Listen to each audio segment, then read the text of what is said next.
우리 공우조정 실장님, 네, 네. 최근 대통령의 해외 순방이 외교 참사입니까 아닙니까? 그 순방 기간 동안에 많은 성과가 있었다고 생각합니다. 예, 외교 참사가 아니라 제가 이제 좀 이따 말씀 올리겠습니다. 그러면은 9월 18일 오후 대통령이 런던에 도착하셨는데 시각이 어느 정도인지 아세요? 오후 3시가 넘었습니다. 네, 오후 네. 3시 넘은 정상급 원수들에게서는 엘리자베스 2세 여왕의 장례식 이후에 종록 작성해라. 왕실 의정관의 안내대로 따랐습니다.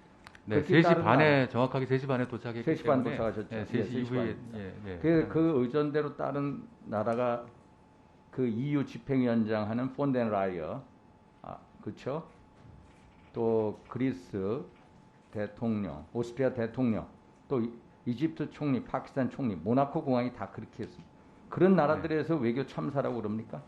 들어보셨습니까? 만약에 외교 참사라고 했으면 우리 언론에 대해서 특별됐겠죠. 네, 그런 못 들었죠? 얘기는 못 들어봤습니다. 예. 심지어 주한 영국 대사 콜린 크룩스 대사나 제임스 클레벌리 영국 외교부 장관 뭐라고 그랬습니까? 외교부 장관이 한국에 방한하셔서 외교부 장관하고 아주 감동받았다고 그랬죠. 좋은 조문에 외교. 이게 왜 감사드렸습니다. 예. 외교 참사입니까? 두 번째, 바이든 대통령을 우리 윤석열 대통령은 몇 번 만났습니까? 이번 순방 중 3번 만났습니다. 네, 네. 첫째, 찰스 3세 영국 국왕 주최 리셉션. 두 번째, 글로벌 펀드 재정 공약 회의.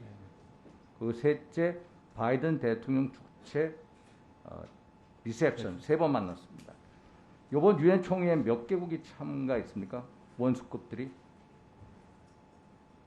186개국. 네. 거기서 바이든 대통령이 정상회담을 한 나라가 몇 개국입니까? 네, 극소수라고 생각합니다. 두 나라입니다. 페르디난드 마르코스 필리핀 대통령 그리고 리스트라스 영국 총리 둘 다 최근에 같이 임한 국가 원수. 그래서 첫 대면 정상회담. 그러면 윤석열 대통령 이런 식으로 만난 정상들이 몇 개국인지 아십니까? 기시다 후미오 총리 그리고 마크롱 대통령. 그러니까 바이든 대통령이 만나서 대화한 사람은 5개국의 국가 원수국들하고만 이렇게 했습니다. 이게 왜 외교 참사입니까? 그러면은 바이든 대통령이 왜 이렇게 일정을 급하게 짰느냐? 영국 국왕 조문 때문에 또 허리케인 국내 사정 때문에 9월 21일 날 유엔에 온 게 아니라 22일 날 갑작스럽게 왔기 때문에 일정이 타이트하게 됐습니다. 그렇게 해서 이렇게라도 186개국의 국가 원수국 쪽에 윤석열 대통령 3번이나 좋아하면서 대화를 했습니다. 그러면 IRA 법안, 한미통화수화법에 대해서 두 분이 큰 틀의 협의를 한 건 아시죠? 네, 네. 그게 왜 외교 참사입니까? 셋째, 기시다 후미오 총리 쪽을 찾아갔습니다. 이게 외교 참사입니까? 저자세 외교입니까?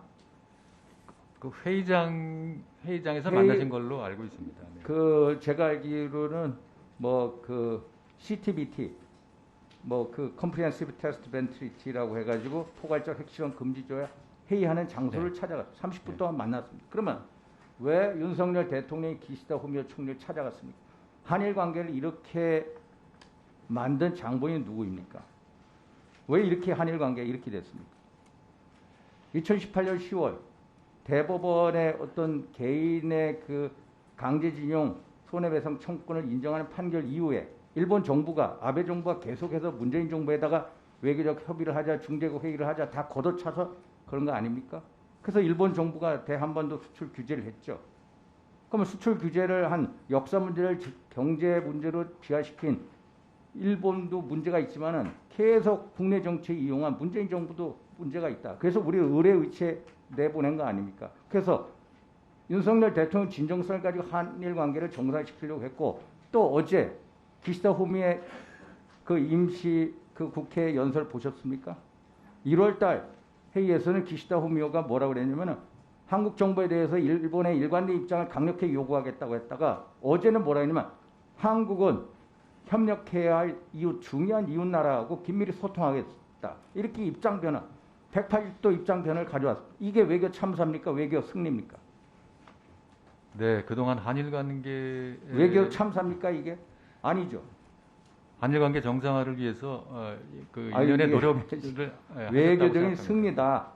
확고하게 입장을 가지시기 바랍니다. 이상입니다.